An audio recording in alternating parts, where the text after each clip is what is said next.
ராஜாதி ராஜ ராஜ மார்த்தாண்ட ராஜ கம்பீர ராஜ குலதிலக ராஜ பராக்கிரம ராஜ வைராக்கிய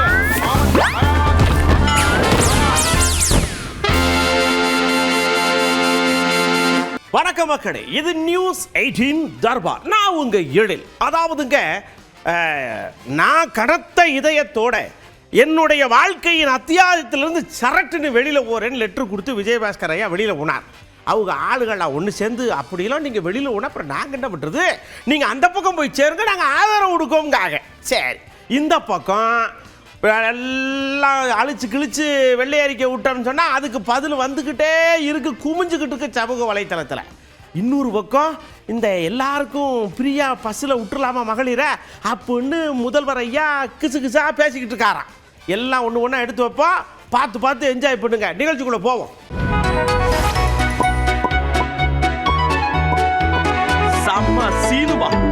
சம சீனுமாக்குள்ளே போகிறோம். வெள்ளச்சட்டைக்கு கஞ்சி ஓட்டு தானே பார்த்துருப்பீங்க. ஆனால் போட்டிருக்க கருப்பு துண்டே விட விடன்னு நிற்கிது நம்ம வைகோ ஐயாவுக்கு. போனார்ல தலைமைச் செயலகத்துக்கு. நான் முதல்வர் ஐயாவை பார்த்து அவர் முகம் பூரா சிரிப்பியா சந்தோஷமாக இருக்காருங்க. ஆமாம்,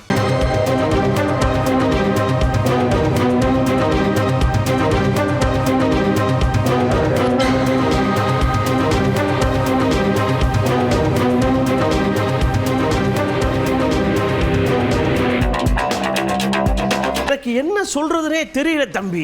என்னுடைய 50 வருட கால அரசியல்ல இப்பதான் இப்படி ஒரு முதலமைச்சரை நான் பார்க்கிறேன். வாங்க வாங்க வாங்க, உட்காருங்க உட்காருங்க உட்காருங்க, சாப்பிடுங்க சாப்பிடுங்க சாப்பிடுங்க, டீ குடிங்க டீ குடிங்க. என்னைய கவனிப்பு நான் கவனிப்பா அப்படி கவனிக்கார் ஐயா. நான் ஒரு புத்தகம் எழுதியிருக்கேன், அதை வெளியிடும் போது நீங்க கூட இருந்தீங்கன்னா நல்லா இருக்கும்னு சொல்லிட்டு வந்திருக்கேன். என்னுடைய நாடாளுமன்ற உரைகள் 30 ஆண்டுகளில் ஆற்றிய உரைகளை 6 பகுதிகளாக நான் தொகுத்திருக்கிறேன்.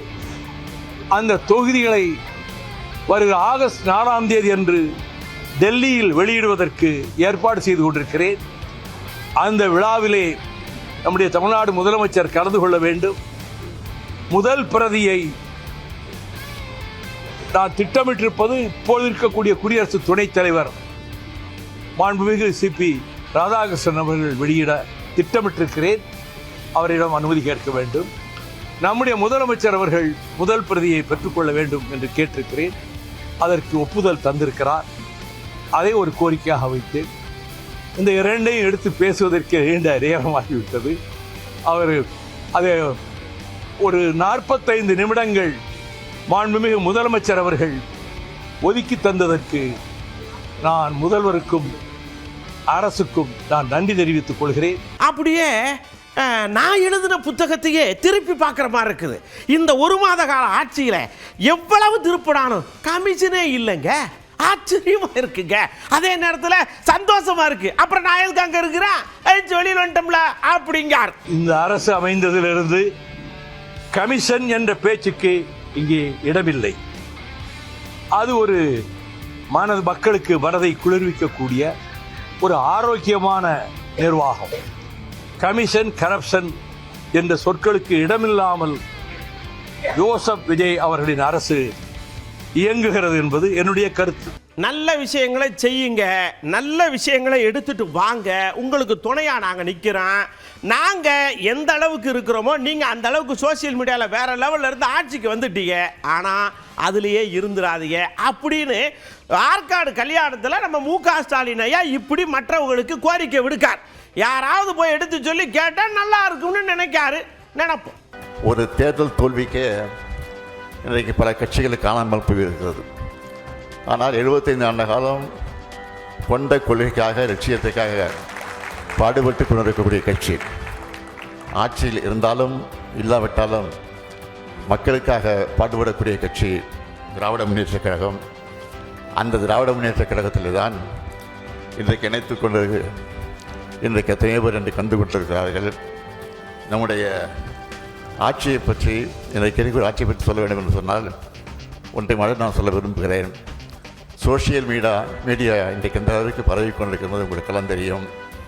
அந்த சோஷியல் மீடியா ஒரு வகையில் தான் நாளடைவில் அதையெல்லாம் மறைந்து போகத்தான் போகிறது. இன்றைக்கு சோஷியல் மீடியாக்களை பார்க்கிற போது ஒரு காலத்தில் நாம் தொடக்கத்தை பார்த்தோம். கோட்டு போட்டு தந்தார், டிஃபன் எடுத்து கையில் எடுத்து தந்தார், வாட்ச் கட்டிட்டு இருந்தார், செஸ்ஸு விளையாடினார், இன்றைக்கி கோட்டு போடல, பட்டு சட்டை வேஷ்டி விட்டு வந்தார். இதெல்லாம் இன்றைக்கு செய்திகளாக வந்து கொண்டிருக்கிறது. அவைகளெல்லாம் மறைந்து நாட்டில் நடைபெறக்கூடிய அக்கிரமங்களெல்லாம் இன்றைக்கு செய்திகளாக வந்து கொண்டிருக்கிறது.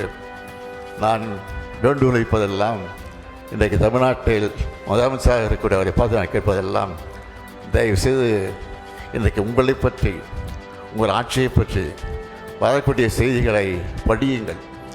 படித்து அதற்கு உண்மையை கண்டுபிடியுங்கள். அதற்கு பிறகு நடவடிக்கை எடுங்கள் என்பதுதான் என்னுடைய அன்பான வேண்டுகோள்.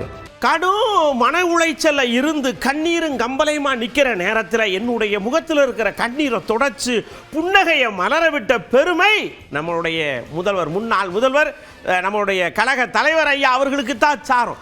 கலங்கி நிற்கிறவர்களுக்கு ஒரு கலங்கரை விளக்கமாக இருக்கக்கூடியவர் தான் நம்ம ஐயான்னு ஏகத்துக்கும் புகழ்றார். லைட்டு பயங்கரமாக எரியுது. நடைபெற்று முடிந்த சட்டமன்ற தேர்தலுக்கு முன்னால் கழகத்தினுடைய உடன்பிறப்புகள் அனைவரையும் ஒருங்கிணைக்கின்ற நிகழ்வாக மதுரையில் ஒரு இணைப்பு விழா நடைபெற்றது. அந்த விழாவிலே கலந்து கொண்டு பேசிய நம்முடைய கழகத் தலைவர் அவர்கள், ஓபிஎஸ் அவர்கள் எப்பொழுதுமே சிரித்த முகத்தோடு இருப்பார் என்று என்னை சொல்லி பாராட்டினார்கள். இந்த மன்றத்தில்தான் நான் பொதுக்குழுவில் கலந்து கொள்கின்ற நிகழ்வு நடைபெற்ற பொழுதுதான் இங்கே தண்ணீர் பாட்டிலை கொண்டு வீசி என்னை வெளியேற்றினார்கள். இதே மன்றத்தில் இன்றைக்கு தலைவருடைய தலைமையை ஏற்று அன்று என்னுடைய சிறைப்பே தொலைந்து போனது இந்த மன்றத்தில் தான். என்றைக்கு தலைவருடைய தலைமையை ஏற்று திராவிட முன்னேற்ற கழகத்தில் நான் இணைந்தவன், தொலைந்து போன என்னுடைய சிரிப்பை மீட்டு தந்தவர் நம்முடைய கழகத்துடைய தலைவர் அவர்கள்தான் என்பதனை நான் இன்றைக்கும் நன்றியோடு தெரிவித்துக் கொள்ள கடமைப்பட்டிருக்கிறேன். எங்கிருந்து அரசியலில் நான் குறிப்பிட்டனோ திரும்பவும் அந்த இடத்திற்கே வந்து சேர்ந்திருக்கின்ற மன நிம்மதி இப்பொழுது எனக்கு இருக்கிறது. வாழ்க்கையில் வெற்றி தோல்விங்கிறதெல்லாம் அப்படி இப்படி வரத்தனை செய்யும். அதுக்காக இவங்க ஜெயிச்சுட்டாங்க, தடக்குன்னு கரையை மாற்றிட்டு அந்த பக்கம் போய் நிற்போம். அவங்க தோத்துட்டாங்க, இந்த பக்கம் யார் ஜெயிச்சுக்க, வாங்க இங்கே கரையை கட்டிட்டு போவோம். இப்படியே போனீங்கன்னா என்னத்துக்கு ஆவறது? நம்மளெல்லாம் எப்படி மக்கள் நம்புவாங்கன்னு கொஞ்சமாவது நீங்கள் யோசிக்க வேண்டாமா? வீட்டு பீரோவில் வேட்டியை வாங்கி வச்சுட்டு மாற்றி மாற்றி கட்டிட்டு போனால் அடுக்குமா? கேட்கார்லா உதயநிதி ஐயா, பதில் சொல்லுங்க. வேட்டியை மாற்றி கட்டுறவங்க இன்றைக்கு எந்த கட்சி ஆட்சிக்கு வருதோ அந்த கட்சியுடைய கரை வேட்டியை கட்டி கொண்டு சுத்துகின்ற ஆட்களை எல்லாம் நாம் இப்பொழுது அதிகமாக பார்த்து கொண்டிருக்கின்றோம். அதுலேயும் இன்னைக்கு தமிழ்நாட்டில் இந்த சோஃபா மாடல் ஆட்சி வந்ததுக்கப்புறம் அது கொஞ்சம் அதிகமாகவே நாம் பார்த்துக்கிட்டு இருக்கிறோம். இந்த அரசு எதை கொள்முதல் செய்கிறதோ இல்லையோ, அடுத்த கட்சி ஆட்களையும் அடுத்த கட்சி சட்டமன்ற உறுப்பினர்களையும் தொடர்ச்சியாக இந்த அரசு கொள்முதல் செய்து கொண்டு வந்து கொண்டிருக்கிறது. இப்படிப்பட்டவங்களுக்கு மத்தியில் இன்றைக்கு ஒரே கொடி, ஒரே இயக்கம், ஒரே லட்சியம் அப்படின்னு ஐயா ஆற்காட்டார் அவர்கள் இன்றைக்கும் பயணம் செஞ்சு கொண்டிருக்கிறார். கொண்ட கொள்கையில் தடம் மாறாமல் பயணிக்கின்ற கூடிய இன்றைக்கு தலைமுறைக்கு ஐயா ஆற்காட்டார் அவர்கள் ஒரு வழிகாட்டியாக செயல்பட்டு வருகின்றார். அவர் வழியில் நம்முடைய நாடாளுமன்ற உறுப்பினர் சகோதரர் டாக்டர் கலாநிதி வீராசாமி அவர்களும் இன்றைக்கு கழகத்துடைய குரலாக பாராளுமன்றத்தில் தொடர்ந்து எதிரொலிச்சுக்கிட்டு வந்து விட்டுருக்கிறார். மக்கள் எல்லாருமே மனசுக்குள்ள குமுறுறாங்க. ஐயோ, ஏதோ ஒரு மாற்றத்தை வேணும்னு சொல்லி பெருசாக சோபாவை கொண்டு வந்து போட்ட மாதிரி போட்டு விட்டோம். இப்போ என்ன பண்ணுறது, ஏது பண்ணுறது, திருப்பியும் வாங்க முடியாதே அப்படிங்கிற அளவுக்கு அவங்கெல்லாம் மனசுக்குள்ள குமுறுறாங்க. கண்டிப்பாக நாம் ஆட்சியில் இல்லைனாலும் அவங்களை நோக்கின நல்ல விஷயங்களை நாம் செய்வோம். அது நம்ம கடமைங்காரு உதயநிதி ஐயா. நம்முடைய திராவிட மாடல் ஆட்சி அமைஞ்ச பொழுது நமக்கு வாக்களிக்காத மக்கள் எல்லாம் இந்த ஆட்சிக்கு வாக்களிக்காம தவறிவிட்டோமோ என்று அந்த எண்ணத்தோடு இருந்தார்கள். ஆனால் இன்றைக்கு இந்த சோஃபா மாடல் அரசு அமைஞ்ச பிறகு இப்படிப்பட்ட ஒரு மோசமான ஆட்சிக்கு நாம் ஓட்டு போட்டுட்டோமே அப்படின்னு மக்கள் வருத்தப்பட ஆரம்பிச்சிருக்கிறாங்க. இந்த சோஃபா மாடல் ஆட்சியை மக்கள் வீட்டுக்கு அனுப்ப வேண்டிய நாள் வெகு தொலைவில் இல்லை. தலைவர் அவர்கள் தலைமையில் மீண்டும் நம்முடைய கழக ஆட்சி நிச்சயம் அமையும். தமிழ்நாடு மீண்டும் வளர்ச்சி பாதையில் நடைபெறும்னு சொல்லி அப்படியே அருண்ராஜ் ஐயாவுக்கு கோபம் வருது. என்னத்துக்குன்னு தெரியல.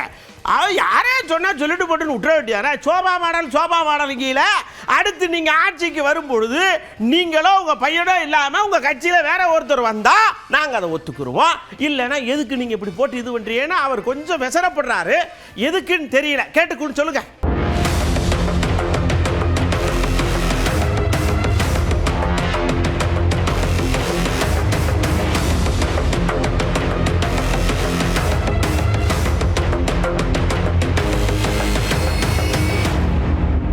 அப்படியே தலைமைச் செயலகத்தில் சேசிடி பிரபாகர் ஐயா ரூமுக்குள்ளே மட்டும் ஒரு மர்மமான முறையில் அப்படின்னு நம்ம சொல்லலாம். ஆனால் மர்மமான முறையில் இல்லை, வெளிப்படையாகவே போகிறாங்க. ஒரு 4 பேர் போய் குசுன்னு பேசுகிறாங்க. அதுதான் மர்மமாக இருக்குது. என்ன பேசுனாங்க, ஏது பேசுனாங்கிறத நாம் கொஞ்சம் வெளிச்சம் போட்டு பார்ப்போம்.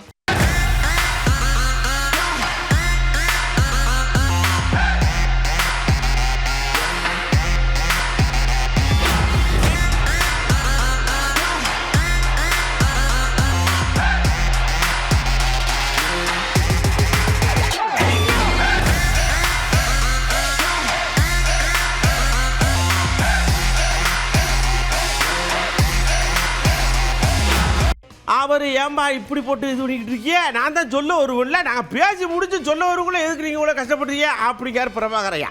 அதாவது எடப்பாடி ஐயா இது கொடுத்தார். என்ன கொடுத்தாரு? புகார் கொடுத்தார். அந்த புகாரை எடுத்து நான் எல்லாத்தையும் அலசி ஆராய்ஞ்சு தண்ணியில் ஓட்டு கழுவி புளிஞ்சு வச்சுருக்கேன். இப்போ அடுத்த கட்ட நடவடிக்கை எடுப்பேன். அது வரைக்கும் நீங்கள் கொஞ்சம் பொறுத்து இருக்கணும். அதுக்கு முன்னாடி பசன்னு ஏன் நிற்கிய, போய் சாப்பிட்டு வாங்கங்க.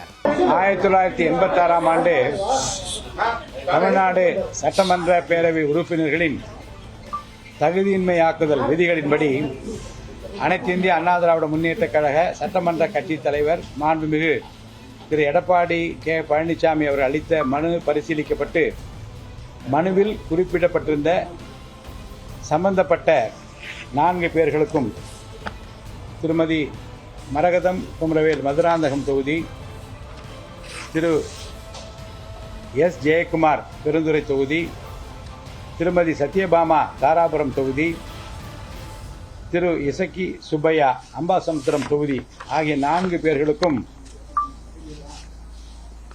விதியின் கீழ் 7 நாட்களுக்குள் விளக்கம் அளிக்குமாறு கோரப்பட்டது. தற்போது அந்த 4 பேரும் தங்களின் விளக்கத்தினை உரிய காலத்திற்குள் அளித்துள்ளனர். மனு மீது முறையான ஆய்வுக்கு பிறகு அடுத்த கட்ட நடவடிக்கை பற்றி நான் அறிவிப்பேன். அவங்க கொடுத்த விளக்கம் போதுமான அளவுக்கு இருந்ததா? கடிதம் மூலமா விளக்கமா இல்லை வாய்மொழி விளக்கமா, என்ன கொடுத்துருக்காங்க? விளக்கத்தை இப்போதுதான் கொடுத்திருக்கின்றார்கள். பார்க்க வேண்டும், படிக்க வேண்டும், ஆய்வு செய்ய வேண்டும், முறையான தீர்ப்பை வழங்க வேண்டும், கால அவகாசம் வேண்டும், உரிய நேரத்தில் உரிய முறையில் சட்டப்படி சரியான நடவடிக்கை எடுக்கப்படும். சுவாதிமணி அக்காவுக்கு ரொம்ப வருத்தமாக இருக்கு. முரசொலியை படிச்சிருப்பாக போல் இருக்கு. நீங்கள் வாட்டுக்கு இப்படி அநியாயத்துக்கு எழுதுறிய. எங்கள் அண்ணாச்சி டெல்லியில் இருக்கார். அவர் சிவனேன்னு உட்காந்துக்கிட்டு இருக்காரு. அப்பப்போ இந்த அந்தமானில் போய் டைவ் வேறு அடிச்சுட்டு வரா. நீங்கள் வாட்டுக்கு இந்த பக்கம் எழுதுறீங்க. எங்களுக்கு வருத்தமாக இருக்குது.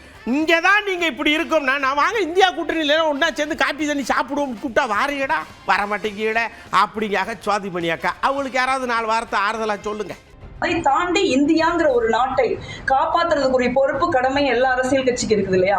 அந்த பொறுப்பையும் கடமையும் நம்ம சேர்ந்து செய்யலாம் வாங்கன்னு தான் நாங்கள் சொல்றோமே ஒழிய காங்கிரஸ் கட்சிக்கு ஏதோ ஒரு தனிப்பட்ட நலன்கள் இருக்குது அதுக்காக யாரையும் நாங்கள் கூப்பிடலாம். இந்தியா கூட்டணி என்பது இந்தியாவின் நலன்களை பாதுகாப்பதற்கும் இந்தியாவை பாஜகவிடமிருந்து மீட்டெடுப்பதற்குமான ஒரு கூட்டணி. அந்த கூட்டணியில நம்ம கருத்து வேறுபாடுகள் இருக்கலாம், கசப்புகள் இருக்கலாம். அதை நம்ம மறந்துட்டு நாட்டுக்காக நம்ம நிக்கணும். அதுதான் ரொம்ப முக்கியம் நான் நினைக்கிறேன். அது மாதிரி முரசொலி இந்த மாதிரி தரம் குறைந்த தாக்குதலை தலைவர் ராகுல் காந்தி அவர்கள் மீது நடத்துவதை நிறுத்திக் கொள்ள வேண்டும். நாங்க என்ன அரசியல கண்ணியத்தை கடைபிடிக்கிறோமோ அதே கண்ணியத்தை திராவிட முன்னேற்ற கழகம் கடைபிடிக்கும் நான் நினைக்கிறேன். அவங்க அவங்களுடைய அப்பேரட்டஸ் அவர் கட்டுப்படுத்துவார் நான் நம்புறேன். எவ்வளவுதான் நான் தம் கட்டி தண்ணிக்குள்ள முங்குனாலும் என்னால முத்தெடுக்க முடியல அப்படின்னு ஒரு முத்துக்குளிப்பு வீரன் புலம்புறான்னா அதுல அர்த்தம் இருக்கு. அதே மாதிரி தான் நான் எவ்வளவுதான் தம் பிடிச்சி நிற்கிறது அந்த கூட்டணியில் ஒன்றும் சரிப்பட்டு வர்றேன். அதனால இப்போதைக்கு நான் அங்கேருந்து விலகி எங்கள் கட்சியை சைக்கிளை அப்படி மோட்டர் சைக்கிள் ரேஞ்சுக்கு டெவலப் பண்ணி அப்புறமேட்டு மற்ற விஷயங்களை பார்க்கலாம் அப்படின்னு இருக்கேங்காரு நம்ம வாசன் ஐயா. என்டிஏ கூட்டணியிலிருந்து வெளிவந்த காரணமே இன்னும் 7-8 மாதங்களுக்கு இயக்கத்தை பலப்படுத்த வேண்டும், தொய்வான இடங்களிலே மேலும் பலம் சேர்க்க வேண்டும். நீங்கள் கிராம ரீதியாக கிராமங்களிலே தேர்தல்களிலே தனிப்பட்ட முறையிலே வெல்வதற்கான சூழலை ஏற்படுத்த வேண்டும் என்பதற்குத்தான். அதே நேரத்தில் கூட்டணி அரசியல் என்பது இன்றைக்கு அவசியம் என்பதை நாங்கள் நன்கு உணர்ந்திருக்கிறோம். அது தேர்தல் காலங்களிலே இனிமேல் யோஜனை வேண்டிய விஷயம் தற்போது அல்ல. அப்படியே திரும்ப வரார். ரொம்ப நாள் கழிச்சு கொஞ்சம் மனநிலைகள்லாம் தேத்திட்டு வருவார் போல் இருக்கு. சொல்றார், எலெக்ஷனுக்கு அப்புறம் என்னென்ன நடக்கும் அப்படின்னு நான் அன்னைக்கே ஒரு புஸ்தகம் போட்டேன், யாரும் சரியா படிக்கல. ஆனா இன்னைக்கு அது அப்படியே நடக்குதா? அதுதான் நான் என்னுடைய தொலைநோக்கு பார்வையை கரெக்டா வச்சிருக்கேங்க. அந்த பார்வையை யாராவது கரெக்டா பண்ணி விடுங்க ஐயா. நான் சொன்னது போல அரசியல் சூழல்கள் மாறி இருக்கிறதா இல்லையா, அணி சேர்க்கைகள் மாறி இருக்கிறதா இல்லையா, இதையெல்லாம் நான் தேர்தலுக்கு முன்பு யூகம் செய்தவர்கள். இப்போது நான் சொல்லுகிறேன், விடுதலை சிறுத்தைகளை தவிர்த்துவிட்டு தமிழ்நாடு அரசு அதை நான் ஆணவத்தோடு சொல்லவில்லை, அகந்தையோடு சொல்லவில்லை, கன அனுபவத்திலிருந்து சொல்லுகிறேன். நாம் இன்றைக்கு தனிப்பெரும் ஒரு சக்தியாக, தவிர்க்க முடியாத ஒரு அரசியல் சக்தியாக, பொதுமக்களின் பேராதரவோடு, அனைத்து தரப்பு மக்களின் நல்லாதரவோடு, ஜனநாயக சக்திகளின் வாழ்த்துக்களோடு வளர்ந்திருக்கிறோம். நம்முடைய வாக்கு சதவீதம் எவ்வளவு என்பதை தனித்து போட்டியிட்டு நாம் உறுதிப்படுத்தவில்லை. ஆனால் நாம் தவிர்க்க முடியாத சக்தி. நடக்குது. டெல்லிக்கு போகும்போது என்னை கிங் மேக்கர் அப்படின்னாங்க, தூக்கி வாரி போட்டுச்சு. காமராஜ் ஐயாவை தானே சொல்லுவாங்க, ஏன் நீங்க என்ன சொல்றீங்க அப்படின்னு கேட்டா, 2 சீட்டு தானே வச்சிருந்தீங்க, 2 சீட்டை வச்சுக்கிட்டு தண்ணியை குடிச்சு தாவ விட்டு என்னெல்லாம் பண்ணி கடைசியில் சோபா குப்பான்னு எல்லாம் பேசி கொண்டு வந்துட்டீங்கல்ல, அப்போ நீங்க தானே கிங் மேக்கருங்காரு. அண்ணனுக்கு புரிஞ்ச மாதிரி இருக்கு, புரியாத மாதிரி இருக்கு. டெல்லிக்கு போய் இறங்கினாலும் ஹிந்தி பேசக்கூடிய நான் பார்த்த உடனே வாங்க கிங் மேக்கர் நினைக்கிறாங்க. யாருமே தெரியல, அவங்க எல்லாருமே இந்தியா முழுக்க பயிற்சி, உலகம் முழுக்க பயிற்சி. கிங் மேக்கர் அப்படின்னா அரசனை உருவாக்கக்கூடியவர் அப்படின்னா, ஆட்சியாளரை உருவாக்கக்கூடியவர் அப்படின்னா, மணிமகுடம் சூட்டக்கூடியவர் அர்த்தம். தான் அரசனாகாவிட்டாலும் பிறரை அரசனாக, மன்னனாக, சிம்ம நாற்காலியில் அமர வைக்கிற, சிம்மாசனத்தில் அமர வைக்கிற வலிமை பெற்ற கட்சி விடுதலை சிறுத்தைகள் கட்சி.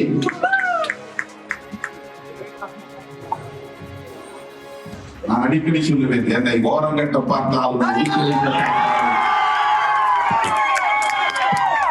நாங்கள் இருக்கும் இடமே மையம் என்பதை தீர்மானிக்கிறோம். அப்படியே நம்ம நயினார் அண்ணாச்சி கொஞ்சம் ஏதாவது பேசலைன்னா மறந்துடுவாள்டா. உள்ளே வந்தார் லைம் லைட்டுக்குள்ளே வந்து, நாங்கள் சில பல விஷயங்கள்லாம் எடுத்து நம்ம ரஜினிகாந்த் கிட்ட பேசணும்.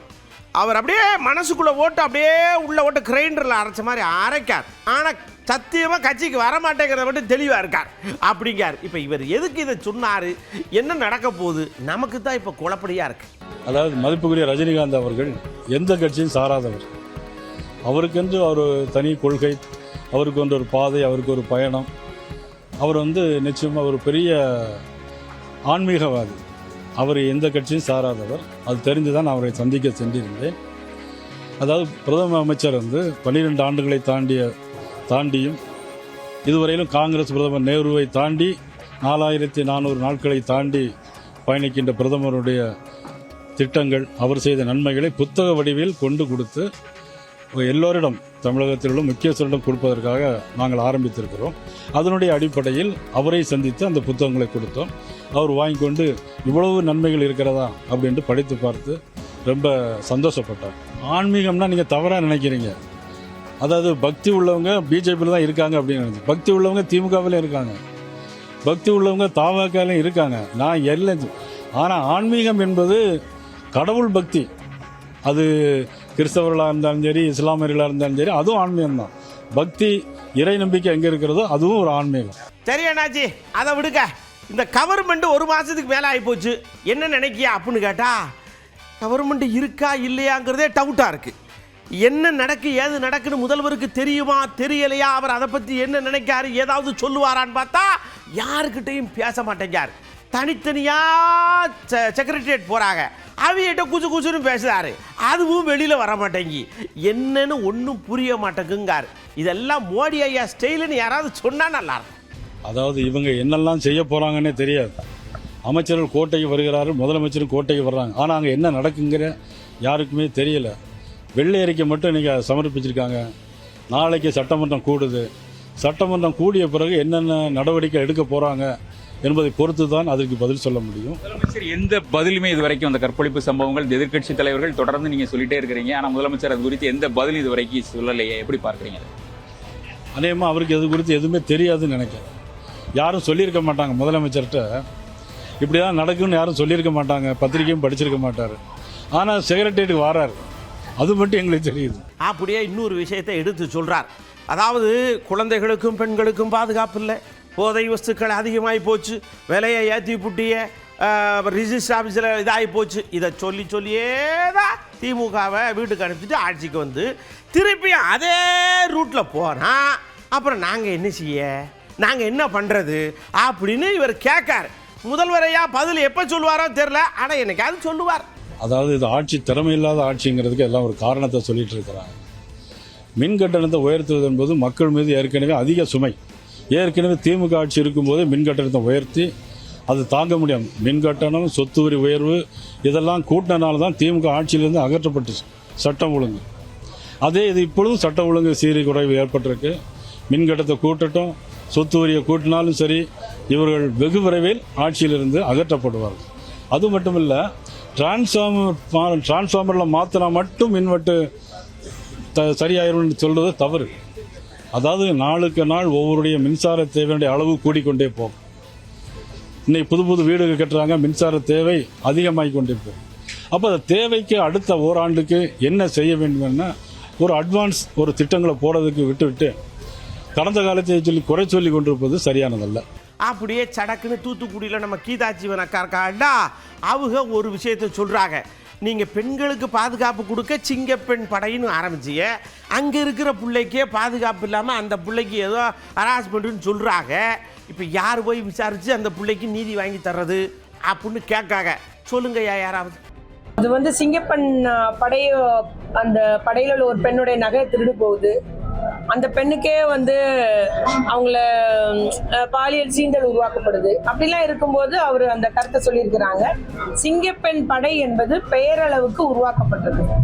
இது முறைப்படுத்தி அந்த உதவி எண் 181 இருக்குது, 1098 இருக்கு. அந்த உதவி எண்ணோடு இவங்களை இணைக்கப்பட்டு 100 காவல்துறை இருக்கு. அந்த உதவி எண்களோடு இணைக்கப்பட்டு இவங்களும் அந்த மகளிர் போலீஸ் ஸ்டேஷனு, மற்ற எல்லா போலீஸ் ஸ்டேஷன்லையும் உள்ள குழந்தை நல காவலர்கள், மகளிர் நல காவலர்கள் எல்லாம் இணைச்சு ஒருங்கிணைஞ்சு செயல்பட்டாதான் நல்லா இருக்கும். இப்போதைக்கு கண் துடைப்புக்காக பெயரளவுக்கு இந்த சிங்கப்பெண் படை உருவாக்கப்பட்டுள்ளது என்பது என்னுடைய குற்றச்சாட்டாக நான் வைக்க விரும்புகிறேன். அதாவதுங்க, பிள்ளைகள் இந்த பங்கு வச்சு கொடுக்கும்போது முதல்ல கொஞ்சம் கொடுப்பேன், இன்னும் கொஞ்சம் கொடுப்பேன், இன்னும் கொஞ்சம் போதும் அவளே அப்படின்னு இப்படி மாதிரி விவசாயிகள் கடனை 25, 50, 70 இப்படியா தள்ளுபடி பண்ணுவாங்க. மொத்தமாக தள்ளி விட வேண்டியானே அப்படின்னு சொல்லிட்டு சடக்குன்னு ஒரு யோசனை வருது. இந்த மத்திய அரசு தான் அந்த காசை கொடுத்துட்டா ஒரு தள்ளுபடி பண்ணிடுவாங்கல்ல, மக்கள் பிடிச்செல்லாம் வேலைக்கு போயிடுவாங்கல்ல, கொஞ்சம் கொடுக்கல இங்கேருந்து ரெக்கமெண்ட் பண்ணுறாரு. ஆமாம், போன ஆட்சியில் பண்ண காணோம், இந்த ஆட்சியில் பண்ணுறார். 3 பேருடைய கோரிக்கை தான், ஜனநாயக சக்திகளின் கோரிக்கை என்பதுதான் உடனடியாக அனைத்து கடனையும் ரத்து செய்ய வேண்டும். அதற்கு ஒன்றிய அரசு நமக்கு தர வேண்டிய நிதி, ஏற்கனவே பல நிதிகளை முடக்கி வைத்திருக்கிறாங்க, அந்த நிதிகள் அனைத்தையும் தர வேண்டும். இது ஒரு புதிய அரசுக்கு ஒன்றிய அரசு நிதிகளை வழங்கி ஒத்துழைக்க வேண்டும். அந்த கடமை ஒன்றிய அரசுக்கும் இருக்கிறது. இதில் சமரசத்துக்கு ஏதுமில்லை. முழுமையாக கடனை ரத்து செய்ய வேண்டும். அதுக்கு கொஞ்சம் கால அவகாசம் எடுத்தாவது அதை அறிவிக்க வேண்டும் என்பதுதான் எங்கள் 3 கட்சியிலும் நிலை. அப்படியே நம்ம மரியவல்ஸ் ஐயா இந்த 1 மாசமா உட்காந்து எல்லாத்தையும் நோண்டி நொங்க எடுத்து வச்சிருப்பார் போல் இருக்கு. இங்க எல்லாம் கூட்டி கழிச்சு பார்த்தா ஒரு 13,00,000 கோடி ரூபா கடன் இருக்கு. அதில் வட்டி மட்டுமே நம்ம ஏகப்பட்டது கட்டுறோம். அப்புறம் எங்கிட்ட நம்மகிட்ட காசு இருக்கு அப்படின்னு பொதுவாக சொல்றாரு. சரி, இப்போ என்ன வேணா புரியும் அப்படின்னு கேட்டா பொறுத்து இருந்து பாருங்க. இன்னைக்கு தலைமை செய்திகளில் தெரியும். கடன் எண்ணிக்கை தாண்டி மறைந்து இருக்கும் நிதி சுமையை பார்ப்போம். நேரடி அரசு கடனை உள்ளே ரூபாய் 10 லட்சம் கோடிக்கு அப்பால் மாநிலத்தின் பொதுத்துறை நிறுவனங்களில் ரூபாய் 3,18,176 கோடி அளவிலான மறைமுக ஆஃப் பட்ஜெட் பொறுப்புகள் உள்ளன. இதனால் மாநிலத்தின் உண்மையான மொத்த நிதிசார் பொறுப்பு ரூபாய் 13.18 லட்சம் கோடியாக உயர்கிறது. இதில் மிகப்பெரிய ஆபத்து மின்துறையில்தான் உள்ளது. தமிழ்நாடு மின் வாரிய குழுமம் டிஎன்இபி குரூப் ரூபாய் 1,82,361 கோடி அளவிலான குவிந்த இழப்புகளையும் 2,47,130 கோடி கடனையும் சுமந்து வருகிறது. ஐயா, வெள்ளை அறிக்கையை கொடுக்குறீங்கன்னா கவர்மெண்ட்டில் இப்படி இருக்கு, இப்படி போகுது, நான் இதை பண்ண போகிறேன், இப்படி இருக்கு இதை செய்ய போகிறேன், அதை தானே சொல்லணும். அதுக்கு நமக்கு வர வேண்டிய நிதியிலேருந்து மேலேருந்து வர வேண்டியது எதுவுமே சொல்லலையே. நீங்கள் வாட்டுக்கு இருக்கிறத எடுத்து பிகராக சொன்னீங்கன்னா அது எப்படி சாதாரண மக்களுக்கு விளங்கும்? எங்களுக்கே விளங்கலையேங்காரு முன்னாள் நிதியமைச்சர். யார் என்ன செய்யறது? ஏன் அந்த 78,000 கோடி வந்தது? ஒன்றிய அரசாங்கத்தால் ஜிஎஸ்டியில் வரக்கூடிய சீரமைப்பு, அந்த நடப்பு நிதியாண்டில் நீங்கள் மட்டும் ஜிஎஸ்டி ரேஷனலைசேஷன் நம்மலாம் போய் அப்போஸ் பண்ணோம். தமிழ்நாடு உள்ளிட்டு இருக்கக்கூடிய பல மாநிலங்கள், கர்நாடகா, தமிழ்நாடு, தெலுங்கானா உள்ளிட்டு இருக்கக்கூடிய கேரளா போன்ற மாநிலங்கள்லாம் நம்ம கடுமையாக அழுத்தோம். அந்த வரியில் நம்ம ரேஷனலைசேஷன் இன்னைக்கு எவ்வளோ குறைஞ்சிது? 11,709 கோடி குறையுது. டான்ஜெட்கோக்கு கொடுக்கக்கூடிய இழப்பீட்டு நிதி 16,507 கோடி. ஒன்றிய அரசுலேருந்து வரக்கூடிய சமரச சிக்ஷா திட்டத்திலிருந்து இப்போ 3,548 கோடி நிறுத்தி வச்சாங்க. ஜல்ஜீவன் மிஷன்லேருந்து வர வேண்டிய பணம் 3,112 கோடி. நிதி ஆணையத்தினுடைய மானியம் 2,246 கோடி. ஜிஆர்எஃப் 3,087 கோடி. டெவல்யூஷன் மத்திய வரிகள் இருக்கக்கூடிய நம்முடைய பங்கு 1,200 கோடி. ஒட்டுமொத்தமாக இதில் மட்டும் நமக்கு 41,411 கோடி ரூபாய் நமக்கு கடந்த ஆண்டில் நீங்கள் 10 ஒன்றிய அரசினுடைய சவால்களின் காரணமாக ஒரு கொடுத்திருக்கக்கூடிய நிதி குறைப்பின் காரணமாக ஒரு மிகப்பெரிய இழப்பு நமக்கு ஏற்பட்டிருக்கு. இதை பற்றி எங்கேயாவது அவங்க சொல்லியிருக்காங்களான்னா அவங்க அதை கன்வீனியண்ட்டாக விட்டு விட்டார்கள். ஏதோ இந்த 78,000 கோடியும் நம்முடைய நிதி மேலாண்மையிலே குறைபாடு இருக்கிறது, நாம் நிதி மேலாண்மை சரியாக செய்யவில்லை, அதனால்தான் இந்த குறைபாடு வந்தது என்பது போன்ற ஒரு தோற்றத்தை, ஒரு பொய்யான குற்றச்சாட்டை தமிழ்நாட்டு மக்கள் மத்தியிலே ஒரு பிம்பத்தை உருவாக்குவதற்கு முயற்சிக்கிறார். ஐயா, நானும் பிரட்டி பார்க்குறேன். மூலதன செலவு அப்படி இப்படின்னு என்னென்னமோ சொல்லியிருக்கீங்க. ஆனால் ஒரு திட்டத்தை டெவலப் பண்ணுறோம், அதை நீடிக்கிறோம் அப்படின்னா அதுக்கு நீங்கள் என்ன பண்ண போறீங்க அப்படிங்கிறத நீங்கள் விவேக சொல்லணுங்களா? அப்போ தானே மற்றவங்களுக்கு புரியும். இல்லை அதில் இருக்கிற இடர்பாடுகள் என்னென்னு சொல்லுவாங்க.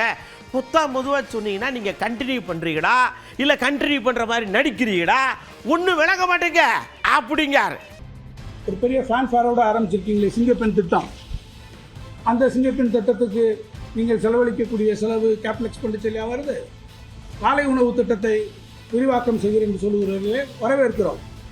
அப்படி நம்முடைய மாண்புமிகு முதலமைச்சர் அண்ணன் தளபதி அவர்கள் இருந்தபோது இந்தியாவிலே முதல் முறையாக கொண்டு வந்த திட்டம் காலை உணவு திட்டம். அந்த திட்டத்தை நாங்கள் விரிவாக்கம் செய்கிறோம் என்று சொல்கிறீர்கள். அப்படி அந்த திட்டத்திற்கான பணம் கேபிட்டல் எக்ஸ்பெண்டிச்சரில் வரப்போகிறது.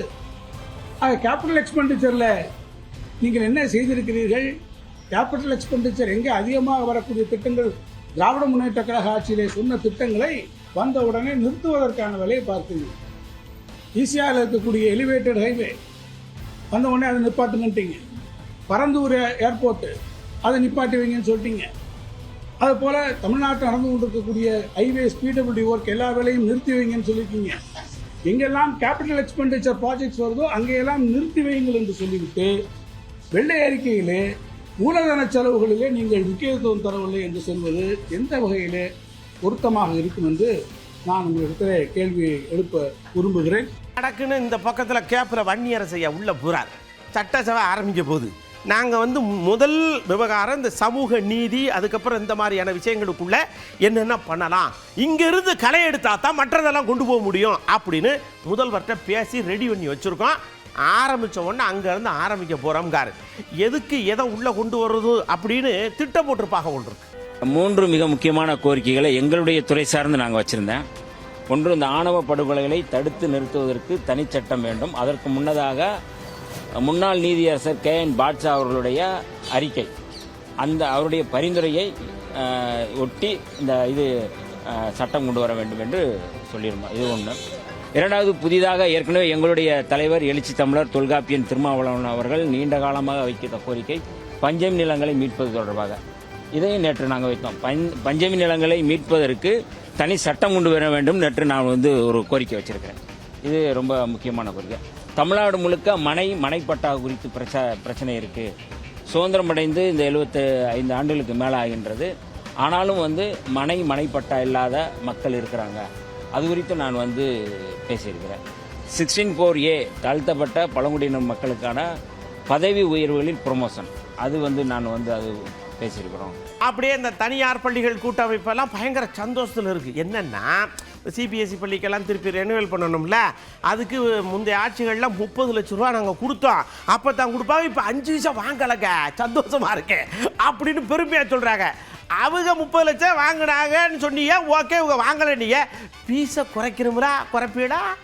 சிபிஎஸ்சி ஸ்கூலுக்கு NOC என்ற ஒரு விஷயம் பல லட்சங்கள் செலவு பண்ணி இந்த ஆர்டர் கிடைக்கும். இந்த 25 லட்சம் 30 லட்சம் சொல்லி இதற்கு முன்பெல்லாம் வாங்கிட்டு தான் அந்த ஆர்டர் வாங்குவோம். நாங்கள் இதை அமைச்சர்காரங்களால் ₹1 கூட செலவு இல்லாமல், லஞ்சம் இல்லாமல் எங்களுக்கு இந்த ஆணை கொடுத்திருக்கிறாரு. உண்மையிலே இதற்காக எங்கள் தமிழக முதலமைச்சர் அவர்களுக்கும், எங்களுடைய பள்ளி கல்வித்துறையுடைய நம்முடைய அமைச்சர் அவர்களுக்கும், நம்முடைய செயலாளர் அவர்கள், கல்வித்துறையுடைய செயலாளர் அவர்களுக்கும், கல்வித்துறையினுடைய தனியார் பள்ளிகளுடைய நம்முடைய இயக்குனர் அவர்களுக்கும் எங்களுடைய நன்றியை தெரிவித்துக் கொள்கிறோம் சார். அப்படியே வெயில் அடித்தாலும் சரி, மழை பெஞ்சாலும் சரி, அரசு நடக்குதா அதெல்லாம் பிரச்சனையே கிடையாது. அது ஒரு பக்கம், அந்த பக்கம் போட்டோம். இந்த பக்கம் என் மக்களுக்கு, என் கூட பழகிறவர்களுக்கு, என் கூட இருக்கிற என் பங்காளி சொந்தங்களுக்கெல்லாம் ஏதாவது ஒன்றா சீர்வரிசையை கொண்டு போகணும்லன்ட்டு இஸ்லாமிய பெருமக்கள்லாம் சீர்வரிசை தட்டை தூக்கிட்டு போகிறாங்க புதுக்கோட்டையில். அடாடா, எவ்வளவு கஷ்டம் இருந்தாலும் இது இருந்தால் போதுமையா அப்படிங்கிற அளவுக்கு மனசு நெகிழ்ந்து போதுலா.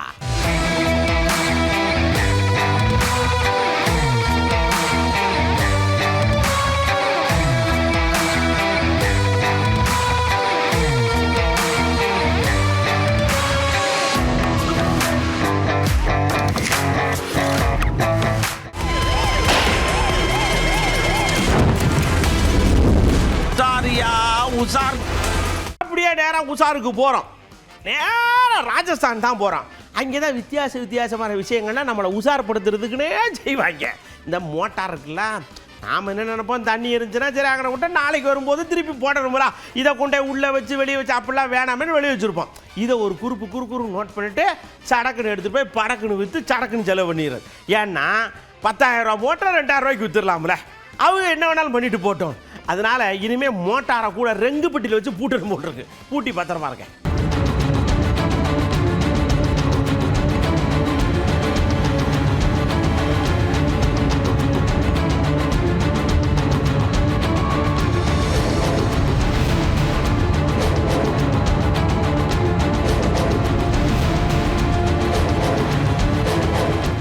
திருடுனாலோ இல்லைன்னா வைரத்தை திருடினாலோ விற்கிறதுக்கு ரொம்ப சிரமமாக இருக்கு. அதனால ஊப்பியில் என்ன பண்ணுறாங்கன்னா நேராக போகிறாங்க, தண்டி இருக்கிற டிரான்ஸ்ஃபார்மரை இறக்கி உடைச்சி உள்ளே இருக்கிற காப்பரை எடுத்து போய் திருடி விற்று அதையும் என்ன பண்ணுறாங்கன்னு தெரியல, தண்ணி அடிப்பாங்களோ இல்லைன்னா சாப்பிட்டுருவாங்களோ தெரியல. இப்போ கவர்மெண்ட்டு இந்த காப்பருக்குள்ளேயும் கரண்டை வைக்கிற போலுக்கு தொட்டா சாக்கடிக்கிற மாதிரி.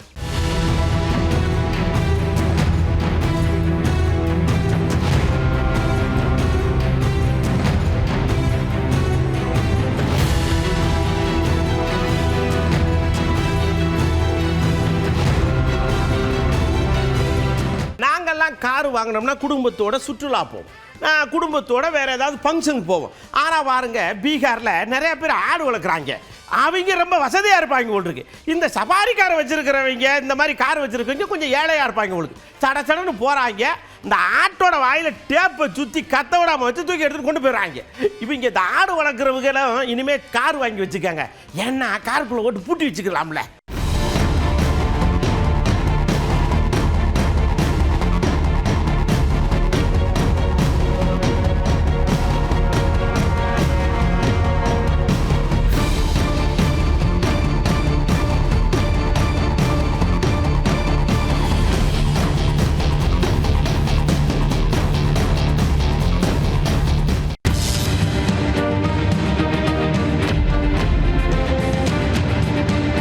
அப்படியே மக்களெல்லாம் கூட்டம். உலகம் தோன்றின காலத்திலிருந்து இப்போ வரைக்கும் இந்த புள்ளக்காடுகளை ஹராஸ்மெண்ட் பண்ணுறது குறையவே மாட்டேங்க. இந்த பெருசுகள்லேருந்து சிறுசுக வரைக்கும் எல்லாம் இந்த பொம்பளை புள்ள காடுகளை பாடாப்படுத்துதுங்க. இந்த குழந்தைகளை ஏன் இப்படி பண்ணுறீங்கன்னு கேட்டால் நம்மக்கிட்ட சண்டைக்கு வேற வரானுங்க. சரி, இதை எப்படி தடுக்கிறது, இந்த பிள்ளைகளை எப்படி பாதுகாக்கிறது, உங்களுக்கு தெரிஞ்ச ஐடியாவுக்குள்ள பூரா சொல்லுங்கள். இன்னும் ஏகப்பட்டதை போட்டு நாம் அந்த பிள்ளைகளை பாதுகாத்து கொண்டு வருவோம் அப்படின்னு கேட்டோம். மழை பதிலாக வருது வேதனையோட. சின்ன வயசு பெரிய வயசு இவங்க தான் பாதிக்கிறாங்க, ஏழை தான் அப்படிலாம் இல்லை, எல்லாருமே பாதிக்கப்படுறாங்க. அதுவும் அந்த 3 வயது குழந்தையெல்லாம் வந்து ரொம்ப கேட்கவே ரொம்ப கஷ்டமாக இருக்குது. இது மாதிரி நடந்தால் இது கோர்ட்டு கேஸு அப்படின்னு போகாமல் உடனடியாக அவங்களுக்கு தூக்கு தண்டனை கொடுக்கணும். மற்ற மாநிலங்கள் எப்படி உடனடியாக கொடுக்குறாங்க அப்படிங்கிற தூக்கு தண்டனை தான் கொடுக்கணும். கோர்ட்டுக்கெல்லாம் கூட்டிகிட்டு போகக்கூடாது, உடனே மரண தண்டனை கொடுக்கணும். நம்ம நாட்டில் வந்து அந்த தண்டனை கம்மியாக இருக்கிறதுனால, குறைவாக இருக்கிறதுனால, இல்லை அதனுடைய வீரியம் கம்மியாக இருக்கிறதுனாலையோ என்னவோ இந்த குற்றங்கள் வந்து அதிகரிச்சுட்டே இருக்குது. நான் பார்த்துருக்கப்போட வெளிநாட்டில் வந்து ஒரு பெண்ணை ஒரு தவறுகள் செஞ்சுருந்தா தலையை கூட வெட்டுறாங்க. பாதிக்கப்பட்டவர்களுடைய பெற்றோர்களாகட்டும் வேற யாராகட்டும் அவர்கள் முன்னாடியே இந்த பாலியல் தொல்லை செய்வர்களுக்கு தூக்கு தண்டனை கொடுக்க வேண்டும். அவங்களுக்கு அதிகபட்ச தண்டனை மரண தண்டனை வந்து மக்கள் முன்னாடியே கோர்ட்டு இல்லாமல் நடுரோட்லேயே வச்சு பண்ணால் கூட ஓகே தான். அப்போதான் வந்து இனிமேல் இது ஒரு சம்பவங்கள் ஏற்படாம இருக்கும். இந்த தண்டனைக்கு அப்புறம் வந்து இந்த தப்பு செய்யக்கூடாத அளவுக்கு அது மாதிரி கடுமையான தண்டனை கொடுங்க, அது விரைவில் கொடுக்கணும். இந்த மாதிரி காம வெறியர்களுக்கெல்லாம் கோர்ட்டு நீதிமன்றம் என்று சொல்லி காலதாமதம் செய்யாமல் உடனுக்குடன் மேலை நாடுகள் மாதிரி கண்ணுக்கு கண் பல்லுக்கு பல் என்கின்ற வகையிலே இந்த கற்பனை கூட்டத்தில் ஈடுபடுகின்ற கொடும்பாவிகளை உடனுக்குடன் தண்டனை நிறைவேற்ற வேண்டும். பொதுமக்கள் முன்னிலையில் இருக்க வச்சு தூக்குவோ அல்லது என்கவுண்டர் பண்ணி அவர்களை உடனடியாக தண்டனை வழங்க வேண்டும். இந்தியன் கான்ஸ்டிடியூஷன் ஒருத்தவங்களை நம்ம சீர்திருத்தி திரும்பவும் நம்மளோட மக்களாக நம்ம கூட சரியான வகையில வாழ்வதற்கான ஏதுவான வகையில தான் நம்ம சட்டமே இருக்கு. அதன் அடிப்படையில் ஒருவனுக்கு தூக்கு தண்டனை கொடுத்துருங்க, டெத் பெனால்ட்டி நீங்க வந்து கொடுத்துருங்க அப்படின்னு சொல்றதுக்கான எந்தவித வழிமுறையும் நம்ம கிட்ட இல்லை. அந்த குற்றச்சம்பவம் நடைபெறுவதற்கு அடிப்படை காரணமாக இருக்கின்ற அந்த காரணிகளை களைய வேண்டும். கூடவே சட்டத்தை கடுமையாக்க வேண்டும். தனி மனிதன் வந்து எந்த அளவுக்கு எடுத்து முக்கியத்துவம் கொடுக்கானோ அது மட்டும்தான் எனக்கு இதெல்லாம் குறைக்க முடியும். சார், தர்பாரில் பார்த்த விஷயங்கள்ல நீங்கள் வாழ்க்கையோட எந்த அளவுக்கு வருது அப்படிங்கிறத பார்த்து வச்சுக்கிறேன். அப்புறம் தூக்கிட்டு இப்படி வேடிக்கை பார்த்துட்டு போயிட்டே இருக்கக்கூடாது. குறிப்பாக இந்த குழந்தைகளுக்கு எதிரான வன்முறைகள் பாலியல் விஷயங்களில் ரொம்ப உஷாராக இருங்க. பெண் குழந்தைகளாக இருக்கட்டும் ஆண் குழந்தைகளாக இருக்கட்டும் 2 பேருக்கும் புரிதலை ஏற்படுத்துறது பெற்றோருடைய தலையாய கடமை. சில பேர் சொல்லுவாங்க குட் டச்சு பேட் டச்சுன்னு சொல்லுவாங்க. நான் என்ன சொல்கிறேன்னா நோ டச்சு, தள்ளியே இருங்க போதும் அப்படிங்கிறேன். அடுத்த தர்பாரில் இதே மாதிரி ஏகப்பட்ட விஷயத்தோட நான் உங்களை சந்திக்கிறேன். அதுவரை உங்களிடமிருந்து அன்போடு விடைபெற்றுக் கொள்வது உங்கள் அன்பு நண்பன் எழில். வணக்கம் மக்களே.